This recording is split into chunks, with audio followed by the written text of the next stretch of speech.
pensa só na jornada. Depois de tanto tempo, da escravidão no Egito, atravessando todo aquele deserto, até o momento da aliança no Monte Sinai, o povo de Israel finalmente chega a um ponto decisivo. E isso não é apenas o fim de um livro da Bíblia, sabe? É a culminação de uma promessa. O momento exato em que o céu tocaria a terra. Essa frase resume perfeitamente, porque a libertação do Egito, por mais incrível que tenha sido, não era o objetivo final. Era, na verdade, só o começo de algo muito, muito maior. O próprio Deus vindo habitar no meio do seu povo. Para a gente entender o significado profundo desse momento, vamos primeiro olhar para o que aconteceu de fato, o evento físico que o capítulo 40 de Êxodo descreve, a montagem e a consagração do tabernáculo.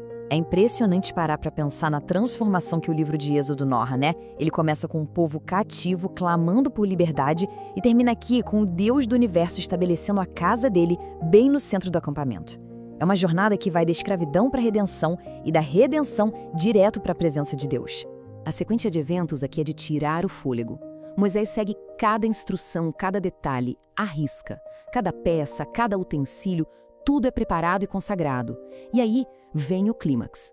A glória do Senhor desce de uma forma avassaladora, tão real, tão palpável, que nem mesmo Moisés, o homem que falava com Deus face a face, conseguia entrar na tenda.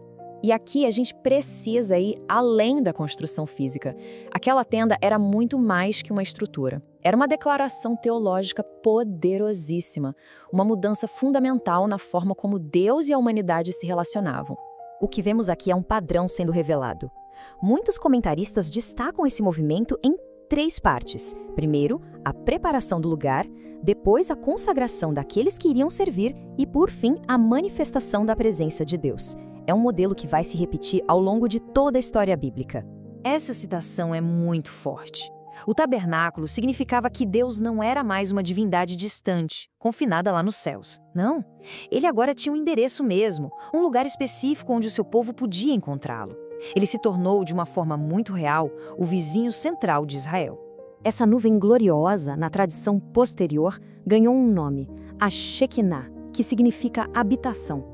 É a manifestação visível da glória invisível de Deus. A mesma glória, aliás, que encheu o templo de Salomão e que apareceu na transfiguração de Jesus. Então, surge uma pergunta bem importante. Por que Deus se manifestou daquele jeito, naquele momento e naquele lugar específico? A resposta revela um princípio espiritual fundamental sobre essa relação entre a nossa ação e a resposta de Deus. Por que tanto detalhe? Por que essa estrutura tinha que ser tão exata? Com certeza não era pela beleza dos materiais ou pelo custo. A chave para entender isso está em outro lugar. O teólogo João Calvino chama atenção para uma frase que se repete o tempo todo no texto. Como o Senhor ordenara a Moisés. O ponto central é este. O que agradou a Deus não foi a arte, a criatividade, mas a obediência. A adoração verdadeira não nasce daquilo que a gente acha bom, mas daquilo que Deus revelou. E Charles Spurgeon complementa isso com uma observação brilhante. A glória só desce depois que todo o trabalho é terminado fielmente. Isso mostra um princípio. Deus honra a fidelidade na prática. A presença dele vem como resposta à obediência do seu povo. E agora, essa análise nos leva a uma conexão ainda mais profunda. Porque todo esse evento grandioso lá no deserto era, na verdade, uma sombra, sabe? Quase como um ensaio para algo infinitamente maior que ainda estava por vir.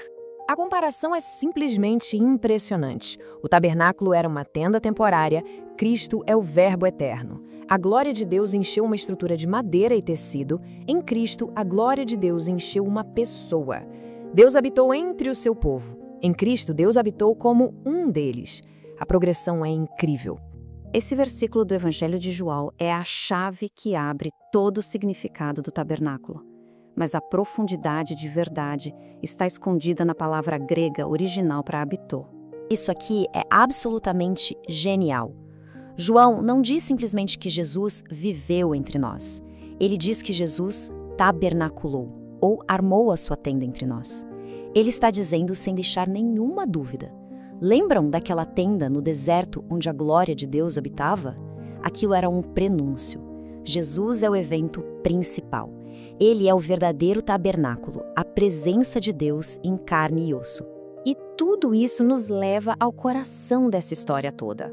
O que o tabernáculo do passado e a vinda de Cristo revelam sobre quem Deus é e o que Ele mais deseja? A história da Bíblia, do começo ao fim, é a história de Deus se aproximando cada vez mais da gente. Desde o Jardim do Éden, passando pela tenda no deserto, pela encarnação em Cristo, pela habitação do Espírito na Igreja, até a promessa final da Nova Jerusalém, o movimento é sempre o mesmo: Deus vindo para perto. E isso mostra de forma linda o coração de Deus. Ele poderia ter pedido um palácio inacessível, no topo de uma montanha, mas em vez disso, ele pediu uma tenda simples, bem no centro da vida cotidiana do seu povo. Ele não quer distância e cerimônia, ele quer proximidade e intimidade.